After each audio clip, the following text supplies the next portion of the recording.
안녕하세요. 문화 콘텐츠 속에서 숨쉬는 미래 인문학이라는 주제로 발표를 맡게 된 국어국문학과 박재현입니다. 먼저 21세기 신화가 살아가는 방식을 통해 살펴본 문화 콘텐츠라는 소주제로 발표를 하게 될 텐데요.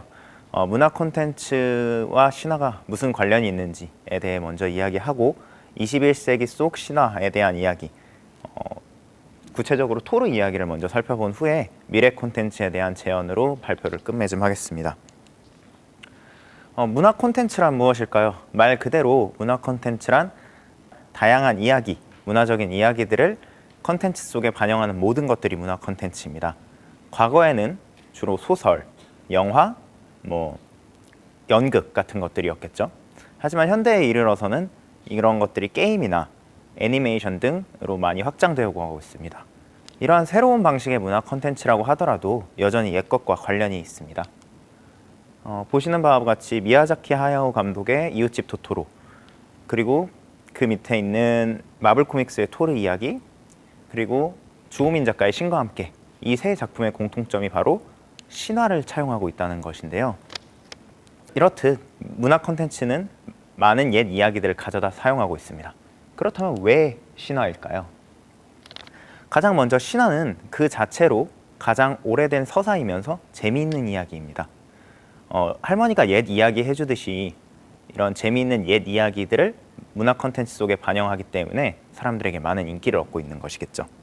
그리고 두 번째로는 사람들이 현대사회에서 어떤 억압되어 있는 욕망, 풀 수 없는 어떤 것, 갈망하지만 이룰 수 없는 것들을 신화 속의 영웅적 이미지들을 통해서 해소하면서 어떠한 카타르시스를 느끼고 있는 것 아닐까 생각이 듭니다. 또한 문화 콘텐츠 속에는 단순히 예전처럼 이야기뿐만 아니라 영상미와 음향 이런 것들도 함께 하기 때문에 더욱 신화라는 소재를 이용하기 좋다고 보여집니다. 이 인물 보시면 누군지 다 아실 텐데요. 마블 코믹스 속 토르입니다. 사실 이 토르는 북유럽 신화의 주신 중 하나인 토르가 원형이 되는데요. 북유럽 신화 속 토르는 민중의 신이면서 농경의 신, 그리고 민중들을 이렇게 잘 보살펴주는 신입니다. 마블 코믹스 속 이미지처럼 영웅의 이미지보다는 뭔가 자비로운 신의 이미지가 더 강한 것이죠. 또 한 명의 인물을 소개하겠습니다. 월드 오브 워크래프트라는 게임에 나오는 스랄이라는 인물입니다. 이 인물은 월드 오브 워크래프트의 두 진영인 호드와 얼라이언스 중 호드의 대족장을 맡고 있는데요. 스랄은 어렸을 때 전란을 겪으면서 부모님께 버려져 강물에 떠내려가게 됩니다. 이러한 스랄을 인간들이 주워다 기르면서 그는 성장하게 되죠. 그가 성장한 후 그는 투기장 노예로 부려지게 되는데, 당시 그의 동족들인 호드는 거의 대부분 다 투기장 노예 신세였습니다. 이러한 동족들을 노예 해방 전쟁으로 이끌면서 동족의 구원자로서의 역할을 하게 되죠. 이러한 스랄의 이미지는 토르와 많은 면에서 흡사합니다. 민중을 대표하는 자리에 있다는 것도 그렇고, 강력한 무기인 묠리르, 그리고 스랄이 사용하는 강력한 무기인 두메머를 사용한다는 점에서도 공통점을 갖죠. 그리고 제가 앞서 말씀드린 대로 노예 해방의 구원자라던가 아니면 어렸을 때 버려져서 강물에 떠내려갔다라는 그런 점들은 성경 속 모세와도 유사한 이미지를 갖습니다. 이렇게 단순히 하나의 인물이 아니라 여러 가지 신화 속 인물들을 사용하면서 새로운 캐릭터를 탄생시키고 있는 모습을 볼 수 있습니다. 제가 굳이 스랄이라는 인물을 소개한 이유는 그가 바로 영웅으로서 표현되고 있기 때문인데요. 신화 속에선 사람들의 마음을 움직이는 다양한 요소들이 존재합니다. 여기선 영웅이라는 거겠죠. 마음을 움직이는 모티프를 신화 속에서 발견하고, 그리고 우리는 그 속에서 재미와 카타르시스를 느낍니다. 그를 통해서 우리는 다시 한번 그 신화를 재변용하고 창작하면서 새로운 모습의 캐릭터들을 탄생시키는 것이죠. 미래의 콘텐츠들도 이와 다르지 않을 것입니다. 미래의 콘텐츠 역시 재미와 카타르시스라는 요소는 포기할 수 없겠죠. 하지만 우리는 반드시 생각해 보아야 할 것이 있습니다. 신화는 항상 당대의 이데올로기를 반영한다는 것이죠. 신화는 그 시작부터 설명할 수 없는 자연에 대한 어떠한 설명이라는 것에서 설명에 대한 이야기라는 것에서 시작합니다. 또한 2차 세계대전 당시에 독일 히틀러에 의해서 신화는 바그너의 오페라라는 문화 콘텐츠로 이용되면서 정치에 이용되기도 하죠. 현대사회에서는 이러한 문화 콘텐츠들은 자본주의 이데올로기 하에 하나의 소비재로 소비됩니다. 그렇기 때문에 사람들은 더욱더 자극적이고 재밌고 이러한 이야기들을 찾게 되는 것이죠. 그래서 앞서 말씀드린 신들이 바로 영웅이라는 이미지로 부각되어 가고 있는 것입니다.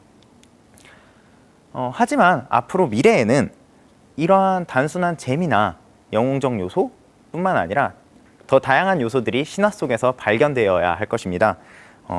나와 타인에 대한 이해, 나와 자연에 대한 이해, 나와 기계에 대한 이해, 우리가 이해할 수 없는 것들에 대한 모티브들이 신화 속에 여전히 많이 남아있으며 그러한 것들을 반영하여 우리는 새로운 문화 콘텐츠를 창작해 나갈 것입니다. 네, 그렇습니다. 미래에는 단순히 문화 콘텐츠의 소비자가 아닌 누구나 창작자가 되는 시대가 올 것입니다. 많은 기술 발전들, IoT 서비스나 클라우드 서비스, 그리고 컴퓨터 기술의 발전 등은 내가 지금 상상하는 이야기들을 당장 많은 사람들과 공유 가능하게 하고 또한 그것들을 실시간으로 피드백 가능하게 만들면서 다양하고 새로운 이야기, 나와 타인에 대한 이야기들을 만들어낼 것입니다. 그리고 또한 발전된 컴퓨터 기술은 누구나 쉽게 애니메이션이나 게임 등을 창작할 수 있게 만들 것이며 무엇보다도 VR 기술은 내가 만들어낸 이 이야기가 현실, 또 다른 현실처럼 느껴지게 만들 것입니다. 이렇게 또 다른 현실에 살아가게 될 우리들은 그 신화 속에서 단순히 재미와 카타르시스뿐만 아니라 나와 타인, 그리고 나와 자연, 소수자들 이러한 이야기들까지 더 확장되어 일어날 것입니다. 그것이 바로 미래의 문화 콘텐츠라고 할 수 있겠습니다. 그러면 그 게임 이야기를 했으니 게임 문명 6에서 나오는 인상적인 구절을 인용하면서 발표를 마치도록 하겠습니다. 문화의 가치는 문화의 가치 그 자체로 측정되는 것이 아닙니다. 그것이 얼마나 오래 가는지 그리고 어떻게 기억되는지로 측정되는 것입니다. 우리 민족이 당신의 영감을 통해 이룬 아름다운 역사는 우리 문화를 영원히 지속되게 할 것입니다. 네, 이상으로 발표 마치도록 하겠습니다. 감사합니다.